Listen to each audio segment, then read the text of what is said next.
السلام علیکم ویئرس، بے بہار رزق پانے کے لیے نبی کریم صلی اللہ علیہ وآلہ وسلم کا تجویز کردہ وظیفہ لے کر آپ کی خدمت میں حاضر ہوں۔ ایک صحابی نے عرض کی، یا رسول اللہ، دنیا نے مجھ سے پیٹھ پھیر لی ہے۔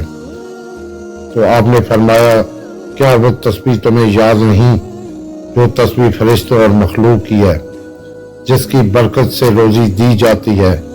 آپ نے فرمایا، جب صبح صادق طلوع ہو تو یہ تسبیح 1000 بار پڑھا کرو، سبحان اللہ و بحمدہ، سبحان اللہ العظیم، استغفر اللہ۔ دولت تیرے پاس ذلیل ہو کر آئے گی۔ وہ شخص چلا گیا۔ کچھ مدت کے بعد وہ دوبارہ حاضر ہوا اور عرض کی، یا رسول اللہ، دولت میرے پاس اس کثرت سے آئی ہے کہ میں حیران ہوں کہ اسے کہاں اٹھاؤں اور کہاں رکھوں۔